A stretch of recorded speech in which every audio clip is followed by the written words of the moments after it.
یہ ایک ہوٹل کا منظر تھا جس کی شہرت کافی خراب تھی۔ بظاہر وہ پبلک پلیس تھا، مگر بہت سے کرپٹ اور غیر قانونی کاموں کی انجام دہی کے لیے استعمال ہونے کی خبریں اس کو سننے کو ملتی تھیں۔ آبرو بہت ٹائم ہو گیا یار، اب گھر ڈراپ کر دو، میرا موبائل بھی بند ہو گیا، وہاں سب پریشان ہو رہے ہوں گے، تم سب کے اتنا فورس کرنے پر میں آ تو گئی، لیکن یہاں اگر دلشیر کو بھنک پڑ گئی کہ میں یہاں آئی تھی تو بہت ناراض ہوں گے۔ آبرو نے باقی سب کو بھی ہنی کے مل جانے کی خبر سنا دی تھی، اس لیے باقی سب بھی جمع ہو گئے اور وہ لوگ اس کو زبردستی ساتھ لے آئے۔ یہاں وہ اکثر پارٹیز وغیرہ کرنے آتے تھے، کافی انجوائے کرتے تھے، کبھی کبھار موڈ ہوتا تو ڈرنک بھی کر لیتے کہ چھپ چھپا کر یہاں سب مل جاتا تھا۔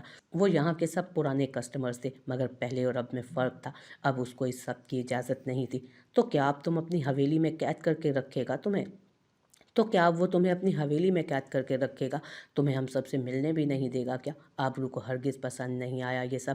باقی سب بھی اس سے متفق تھے، مجھے نہیں پتا، مگر اسے نہیں پسند یہ سب، ان کے گھر کے ماحول کا حصہ نہیں ہے۔ تو تمہیں اپنے جیسے کسی بندے سے شادی کرنی چاہیے تھی نا، بلکہ تمہیں تو مرد پسند ہی نہیں تھے۔ جیسی کیسے پاگل تھا تمہارے لیے، اور تم نے اس کو انکار کر دیا کہ مردوں سے شدید نفرت ہے تمہیں، تو اب یہ کیا نامرد ہے؟ طلال نے اس کی کہی بات یاد دلائی۔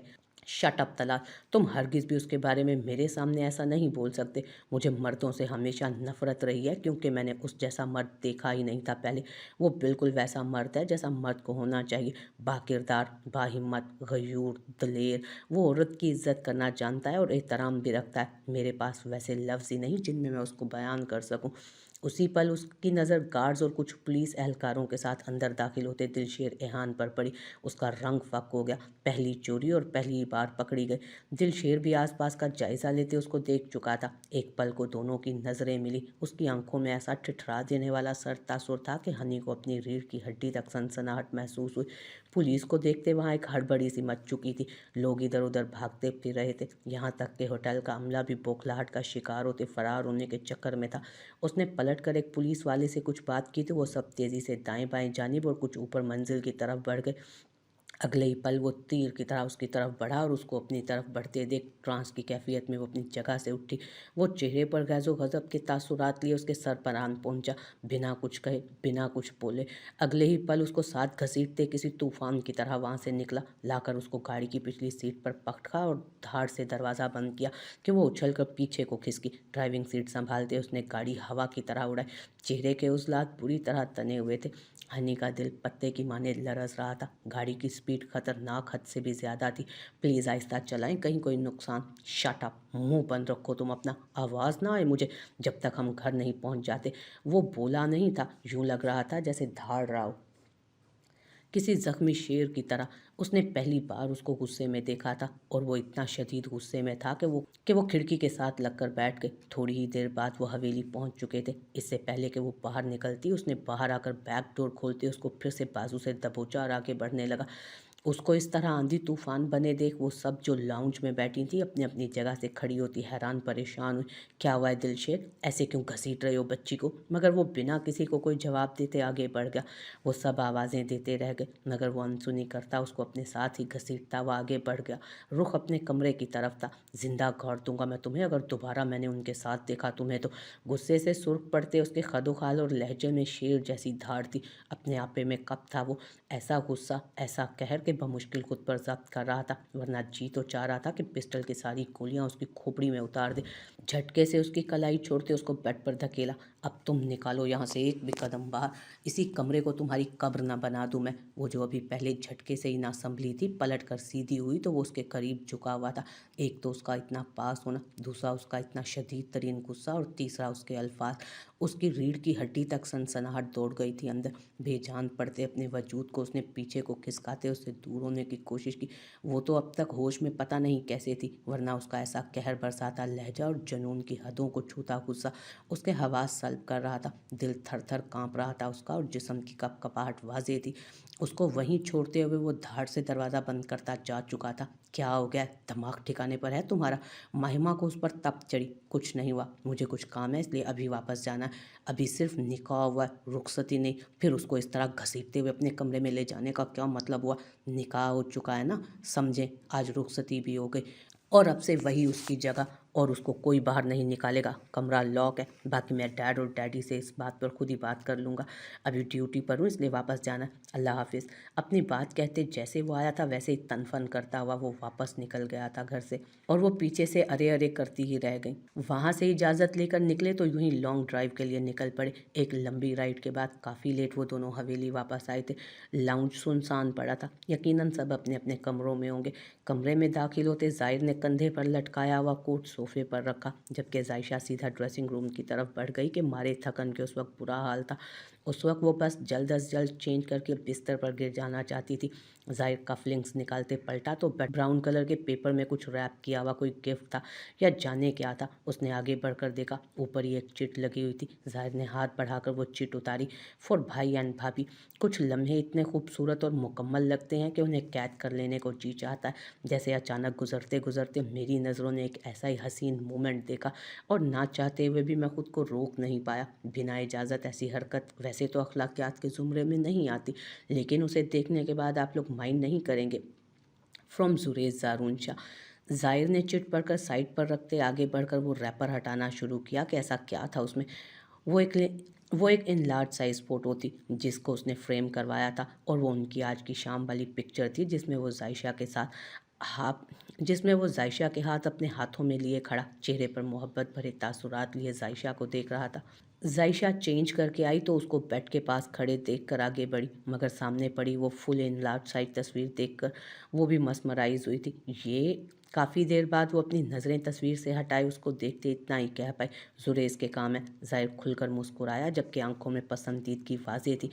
ये बहुत खूबसूरत है। उसने नज़र फिर से तस्वीर पर टिका दी। स्याह रंग की साड़ी में सजी संवरी कुछ कुछ शर्माई सी जायशा, जबकि स्याही रंग के डिनर सूट में मलबूस ज़ाहिर शामिर अपनी भरपूर मर्दाना वजाहत लिए उसे ही देख रहा था। पीछे चांद पूरी आबोताब से रोशन था। रात का मंजर मजीद सुहाना लग रहा था। वो दोनों एक साथ इतना जच रहे थे कि यकदम ही वो नज़र हटा गई कि कहीं अपनी ही नज़र न लगा दे। ज़ाहिर ने एहतियात से उसको उठा कर रखा कि सुबह की सुबह देखेंगे कि कहाँ लगनी चाहिए वो।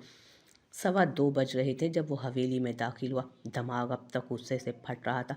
बार बार उसकी आंखों के सामने वही मंजर उभर रहा था। उसके पास उस होटल के इंस्पेक्शन के ऑर्डर्स थे, इसलिए वो पुलिस के साथ वहाँ गया था। दिमाग अब तक गुस्से से फट रहा था। बार बार उसकी आंखों के सामने वही मंजर उभर रहा था। 2:15 बज रहे थे जब वो हवेली में दाखिल हुआ। दिमाग अब तक गुस्से से फट रहा था। बार बार उसकी आंखों के सामने वही मंजर उभर रहा था। उसके पास उस होटल के इंस्पेक्शन के ऑर्डर थे, इसलिए वो पुलिस के साथ वहाँ गया था। जबकि अपनी बीवी को ऐसी करप्ट जगह पर देखकर वो बता नहीं सकता था कि उसने खुद पर कंट्रोल कैसे किया, वरना जी तो चाह रहा था कि उसको वहीं इबरत का निशान बना दे। लॉक खोलते कमरे में दाखिल हुआ तो कमरा वैसे ही रोशन था, और वो उसी तरह आड़ी तिरछी लेटी हुई थी जिस तरह वो उसको छोड़ के गया था। आज तक वो जो भी करती रही थी, कभी भी उससे कुछ छुपा नहीं था। ना उसने कभी किसी किस्म का इतराफ़ किया कि वो ऐसा कोई हक नहीं रखता था, ना उसके साथ उसका ऐसा वैसा कोई ताल्लुक़ था कि उसे फ़र्क पड़ता। शुरू में उसने 1-2 बार सरसरी सा उसको समझाने की कोशिश की तो बुरी तरह वो उसको टोक गई, जिस पर उसने भी खामोशी इख्तियार कर ली।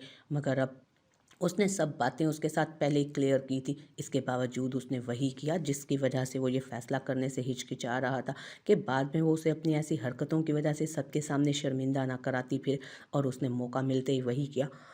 चेंज करके वो वापस आया तो वो अपने मामूल के नवाफिल अदा करके कुछ देर बैठा। मुख्तलिफ तस्बीहात पढ़कर उसने जाय नमाज लपेट कर वापस दराज में रखी और सोने के लिए बिस्तर की तरफ बढ़ा, जहाँ ना वो तकिए की साइड पर थी ना पाइंती की साइड पर, बिल्कुल दरमियान में उसी पोजीशन में थी जैसे वो उसको बिस्तर पर फेंक कर गया। फ़िलहाल वो खुद बहुत थकावट महसूस कर रहा था। कुछ वो आज वैसे ही लेट हो गया था कि उनका काम लेट ख़त्म हुआ। वो होटल सील हो चुका था, और कुछ जो दिमाग उस लड़की ने ख़राब किया था उसके बायस सर फट रहा था उसका। उसने हर सोच को सुबह पर छोड़ते फ़िलहाल सोने के लिए, इसलिए सर झटकते उसको उठाकर तकिए पर उसका सर रखते सीधी करके लेटाया। चेहरा हर तरह के तासुरात से आरी था। वो पिछली बार उसकी नज़दीकी पर उमड़ आने वाले जज्बात मुंह छुपाकर भाग चुके थे। लिहाफ उस पर बराबर करते, गैर ज़रूरी लाइट्स ऑफ करते, साइड लैंप ऑन करके वो घूमकर दूसरी साइड पर आकर लेट गया। अपनी आने वाली ज़िंदगी को लेकर वो एक बार फिर से खदशों का शिकार हो चुका था। ऐसी ही सोचों में डूबते उभरते वो नींद की वादियों में उतर गया। सुबह के उजाले में जब पूरी तरह रोशनी हुई तो उसने कसमसा कर आंखें खोल दी। पलकें झपक झपक कर उसने नामानुस माहौल को देखते और समझने की कोशिश की कि वो कहाँ है। अंगड़ाई लेते उसने करवट बदली तो अपने से बालिश भर के फासले पर सोई दिलशेर एहान को देख उसके 14 तबक रोशन हुए और याददाश्त भी वापस आ गई कि वो कहाँ है। वो रात से उसके कमरे में थी, उसके साथ उसके बिस्तर पर। उफ, वो तो उसका इंतज़ार कर रही थी कि वो आए तो उसको बात क्लियर करके अपने कमरे में जाए, मगर पता नहीं वो कब सो गई थी और जाने वो किस वक्त लौटा था और उसके पहलू में आकर सो गया, उसको पता ही ना चला। डार्क ब्राउन बाल, कुशादा पेशानी, उसके गुस्से जैसी तीखी नाक, घनी मूंछों तले दबे लब जो कुदरती तौर पर अच्छे खासे पिंक थे, डार्क ब्राउन ही बियर्ड। उसकी भरपूर वजाहत से हटकर कुछ अलग सा भी था जो हानिया को लगता था कि उसे बाकियों से मुमताज़ बनाता था। उस वक्त सोए हुए वो कितना पुरसकून और मासूम लग रहा था, जबकि उसका रात वाला रूप किसी डरावने ख्वाब की मानित था। अगर ये सब उसके अपने साथ ना हुआ होता तो वो कभी मान ही नहीं सकती थी कि दिलशेर एहान को भी गुस्सा आता है, और वो भी इतना शदीद किस्म का। वो अच्छा खासा मरूब हो चुकी थी और उसकी धमकी इतनी असर पसीर थी कि वो कमरे से बाहर तो दूर, बेड से भी नहीं उतरी थी नीचे। वो अब भी हिम्मत नहीं कर पाई थी कि उठकर बाहर चली जाए, सिर्फ इस डर से कि रात तो बचत हो गई, अब यकीनन वो उसकी जान ही ले लेता। टांगें फोल्ड करते उसने घुटनों पर सर जमाया और वैसे ही बैठ गई। उसको एक ही पोजीशन में बैठे बैठे भी काफ़ी टाइम गुजर गया था। वो तो जाने भंग पी कर सोया था जो अभी उठ नहीं रहा था, क्योंकि वो इस बात से अनजान थी कि वो सोया ही 3 बजे के करीब था। जाने वो कब तक सोता रहता और वो यूं बैठी बैठी अकड़ जाती जब उसका मोबाइल बजने लगा, जिस पर हानिया ने शुक्र का सांस लिया कि चलो ऐसे ही सही वो उठ तो जाएगा, मगर एक टेंशन भी थी कि उठते ही वो उसको देखकर क्या रिएक्शन देगा। उसने वैसे ही बिना आंखें खोले हाथ बढ़ाकर पीछे साइड टेबल पर रखा अपना मोबाइल उठाया और बिना देखे कॉल डिस्कनेक्ट करते मोबाइल पास ही रख दिया कि अभी वो सोना चाहता था। कॉल फिर से आने लगी तो उसने नींद से डिस्टर्ब किए जाने पर माथे पर बल डालते कॉल रिसीव करते कान से लगाए। अस्सलाम वालेकुम, दिलशेर एहान स्पीकिंग। नींद के खुमार से मजीद गंभीर होते लहजे में उसने सलामती भेजते अपना मखसूस तारफी जुमला दोहराया। हाँ आऊँगा, मगर लेट हो जाऊँगा। मेरे आने तक तुम प्रिंट आउट निकाल कर फाइल में पिन कर देना। बाकी डॉक्यूमेंट्स तो पूरे ही थे, मैं आकर साइन कर दूँगा।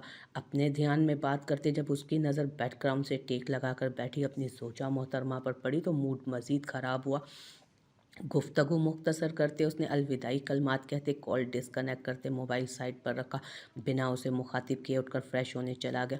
बदतमीज़ कहीं का, बाहर आओ फिर बताती हूँ हिम्मत कैसे हुई इसकी मेरे साथ ऐसा सलूक करने की। उसके इग्नोर करने पर वो उसके अंदर पुरानी हनी पूरी तरह बेदार हुई जो उसको जिच कर दिया करती थी। वो बेड से उतरते स्लीपर पैरों में पहनते कमरे में इधर उधर चक्कर लगाते, अब शिद्दत से उसके बाहर आने की मुंतज़िर थी। कुछ ही वक्त और गुजरा और टॉवल से बाल रगड़ता वो बाहर निकला। पहली ही नज़र उस पर पड़ी जिस पर वो जबड़े भींचते खुद पर जब्त करते सामने से हटते कबर्ड खोलकर खड़ा हो गया। वो जो उसके बाहर आने पर उसको अच्छी खासी सुनाने का इरादा रखती थी, पल में ढेर हुआ वो कॉन्फिडेंस।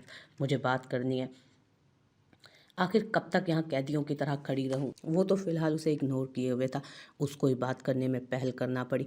वक्त नहीं है मेरे पास तुम्हारी इन फजूल बातों के लिए, बहुत से ज़रूरी काम है मुझे अपने कपड़े निकालते बहुत से ज़रूरी काम है मुझे। अपने लिए कपड़े निकालते वो ड्रेसिंग रूम की तरफ बढ़ गया। चेंज करके बाहर निकला तो वो थानेदारों की तरह बिल्कुल दरवाजे के सामने खड़ी थी। वो जो अपनी रो में बाहर निकला बुरी तरह से टक्कर हुई। क्यों बुरे वक्त की तरह सर पर सवार हो, टिक कर बैठ जाओ कहीं।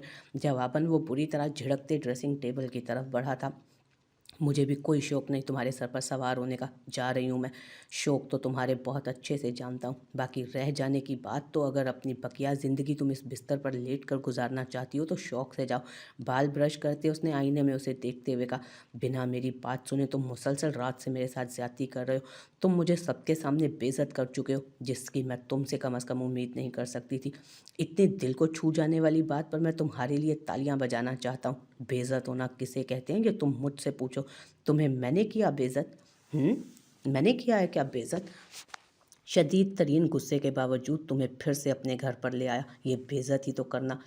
क्या किया है मैंने तुम्हें? जबकि मुझे तो किसी भी सतई मर्द की तरह वहीं पर फारिग कर देना चाहिए था तुम्हें, कि जो ज़िंदगी तुम जीना चाहती हो अब खुलकर जियो, या फिर घर लाकर किसी वैशी मर्द की तरह तुम्हें जूदो कोप करता, गालम गलोच करता, अपनी मर्दानगी के मुजाहरे करता। मगर ऐसा कुछ नहीं किया मैंने। वाकई मैंने तुम्हें कितना बेइज्जत किया, जबकि तुम तो इंतहाई करप्ट जगह पर जहाँ शुरफा के मर्द भी नहीं जाते वहाँ बैठकर मेरी गैरत के अलम बुलंद कर रही थी, मेरी इज्जत को चार चांद लगा रही थी। मेरा रात से दिमाग ठिकाने पर نہیں ہے، اس لیے ابھی مت الجھو میرے ساتھ، کیونکہ بہت غصے میں ہوں میں، اور غصہ عقل کو کھا جاتا ہے۔ اس غصے کو مزید ہوا دے کر اپنا یا میرا کوئی انتہائی نقصان نہ کروا دینا۔ یہی جگہ ہے تمہاری اور یہیں تمہیں رہنا ہے، اور اگر نہیں رہنا تو سب دروازے تمہارے لیے کھلے ہیں، جا سکتی ہو۔ مگر میں نے پہلے بھی کہا تھا نا کہ اپنے تماشے بنانا، نہ میرے تماشے لگوانا۔ اگر تمہیں شوہر سے زیادہ دوستوں میں اور گھر بنانے سے زیادہ کلبوں ہوٹلوں میں وقت گزاری کرنا پسند ہے تو جا سکتی ہو تم یہاں سے۔ میں اس کو ایک غلط فیصلہ سمجھ کر بھول جاؤں گا کہ مجھے تم پر یقین کر کے اپنی زندگی داؤ پر نہیں لگانی چاہیے تھی۔ وہ اپنا والٹ، گاڑی کی کیز اور موبائل اٹھائے تن فن کرتا یہ جا وہ جا ہو گیا تھا۔